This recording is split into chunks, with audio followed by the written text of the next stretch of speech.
హత్య కాదు ఇది యాక్సిడెంటే అని వాళ్ళు కన్ఫర్మ్ చేసినప్పుడు పోలీస్ డిపార్ట్మెంట్ వాళ్ళకు కూడా ఫోన్ చేసి వాళ్ళకు కూడా నోటీస్ పంపించి స్టేషన్కి పిలిపించి మీరు యాక్సిడెంట్ అని కన్ఫర్మ్ చేసి మాట్లాడడం తప్పు, నోరు మూసుకొని ఉండండి, ఇది పోస్ట్మార్టం రిపోర్ట్ వచ్చే వరకు హత్య అనటం తప్పే, ఈ యాక్సిడెంట్ అనటం తప్పే, let we give the report వచ్చే వరకు ఆగండి అని వాళ్ళకు కూడా చెప్పాలి కదా.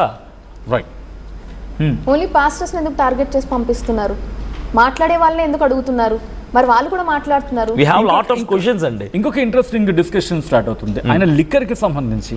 మీరు పాస్టర్ ప్రవీణ్ తో గతంలో ఎప్పుడు మాట్లాడారా? నేను ఆయనతో ట్రావెల్ చేయలేదండి, కానీ 2-3 సందర్భాల్లో ఆయనతో మాట్లాడాను. ఈ లిక్కర్ అంశం ఎందుకు తెర మీదకి వస్తుంది? ఆయనకు ఆల్రెడీ ఏమైనా అలవాటు ఉండిందా, లేకపోతే అఫ్ కోర్స్ గతంలో ఆయనకున్న అంశానికి సంబంధించి ఆయన చెప్పిన సందర్భం? అంటే క్రిస్టియన్స్కి ఒకటి ఉంటుందండి, అంటే బయట వాళ్ళకి అర్థం కాకపోవచ్చు. అది ఇప్పుడు నన్ను తీసుకుంటే కూడా నేను గతంలో సినీ రంగానికి చెందిన వ్యక్తిని, సినీ రంగం నుంచి బయటకు వచ్చాను. I was a druggist. నేను కూడా మత్తు పదార్థాలు తీసుకునేవాడిని, ఆల్కహాల్ తీసుకునేవాడిని. ఇది నేను బహిరంగముగా లక్షల మందిలో వేల మందిలో చెప్తాను. అప్పుడు నేను ఇలా ఉండేవాడిని.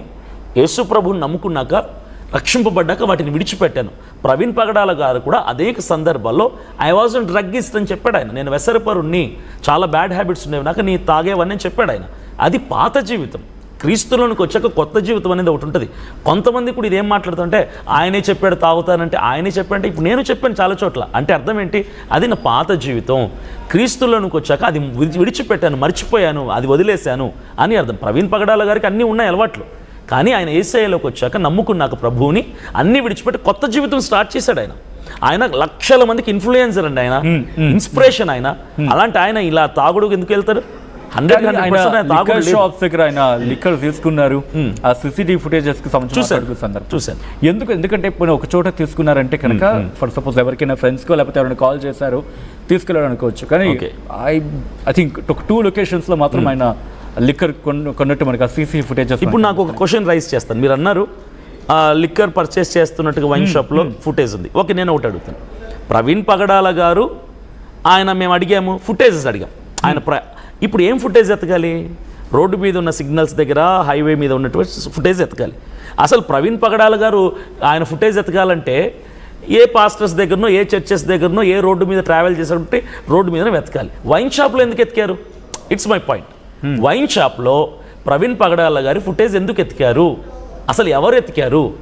వైన్ షాపులో వెతకాల్సిన అవసరం ఏముంది? ఆయన తాగుపోతాడా? ఆయన ఒక పాస్టర్, ఆయన ఒక ఇన్స్పిరేషన్ లక్షల మందికి, ఆయన ఒక 2 సాఫ్ట్వేర్ కంపెనీస్కి CEO. ఇలాంటి వ్యక్తి వెతకాలంటే రోడ్ల మీద, హైవే మీద వెతకండి, చర్చిల్లో వెతకండి, రెస్టారెంట్స్లో వెతకండి, 5 స్టార్ హోటల్స్లో ఫుటేజ్ వెతకండి. ఇవన్నీ విడిచిపెట్టి ఎందుకు వైన్ షాప్లో ఫుటేజ్ ఎతికారు? ఎవరు వెళ్ళే క్రమంలో మీరు అన్నట్టుగా వ్యాలిడ్ పాయింట్. ఇక్కడ విజయవాడకి సంబంధించి అక్కడ ఫుటేజెస్ మీరు చూస్తుంటారు. దాంతోపాటు వెళ్ళే క్రమంలో బహుశా అక్కడున్న ఫుటేజెస్ అవైలబిలిటీలో ఆ ఫుటేజ్ బయటకు వచ్చి ఉండొచ్చుగా. మిగతా వాటికి కూడా మీరు అన్నిటిగా బయటకు పెట్టాల్సిన అవసరం అయితే కనిపిస్తుంది పోలీసు శాఖ నుంచి. సో ఈ ఫుటేజెస్కి సంబంధించి అలా జరుగుండొచ్చుగా?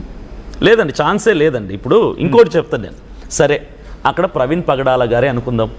ఆయన స్థాయి ఏంటంటే, ఆయన హోదా, ఆయన ఫినాన్షియల్ బ్యాక్ ఎండ్ కావచ్చు, ఆయనకు ఉన్నటువంటి ఫాలోయింగ్ కావచ్చు, ఆయన స్టేటస్, ఆయన స్టేచర్ ఏంటంటే, ఆయన ఒకవేళ తాగాలి అనుకుంటే, ఇలా మనం మాట్లాడుకోవాల్సి వస్తే, అదే విజయవాడలో ఆయన తాగాలనుకుంటే బండి పక్కన పడేసి నోవాటెల్లో రూమ్ బుక్ చేసుకొని ఏసీలో ఒక బాయ్కి ఒక 10,000 డబ్బులు పడేసి ఏ బ్రాండ్ కావాలంటే ఆ బ్రాండ్ తెచ్చుకొని కాలు మీద కాలేసుకుని తాగుతాడు.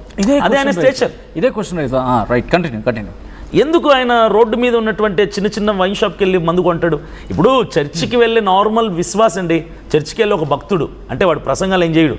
అలాంటోడు సిగరెట్ తాగాలంటే చుట్టూ చూసి ఎవరికి కనిపించని షాప్ దగ్గరికి వెళ్ళి కొనుక్కొని ఏ చెట్ల వెనుక్కో, గోడ వెనుక్కో, బాత్రూంలోకి వెళ్ళి తాగుతాడు.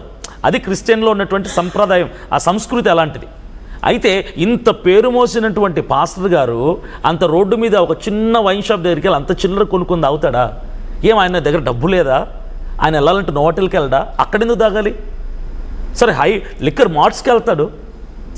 ఆయన తాగాలి అనుకుంటే స్విట్జర్లాండ్ వెళ్ళి తాగొస్తాడు 2 రోజులు, బ్యాంకాక్ వెళ్ళి 2 రోజులు తాగేసి వస్తాడు. ఆయన స్టేటస్ అదే అండి. ఆయన యూఎస్ వెళ్తున్న వచ్చిన ప్రతిసారి ఆయన తాగొచ్చు, వెళ్ళాలనుకుంటే యూఎస్ లో తాగొచ్చు. ఆయన తాగటమే ఇంటెన్షన్ అయితే ఆయన నిమిషానికి ఒక ఫ్లైట్ ఎక్కుతాడు. ఆయన స్టేటస్ అది, ఆయన స్టేజ్ అది. కానీ ఇక్కడ అదే మాట్లాడుకున్న సందర్భం మీరన్నా ఆయన స్టేటస్ గురించి ఆయన స్టేచర్ గురించి మాట్లాడుతున్న సందర్భంలో అటువంటి స్టేచర్ ఉన్న వ్యక్తి ఎందుకు బైక్ మీద వెళ్ళాల్సి వచ్చింది? నేను ఒకటి చెప్తున్నానండి, and another thing connecting to this, ఒకవేళ బైక్ మీద అర్జెంట్గా వెళ్ళాల్సి వచ్చింది అనుకుంటే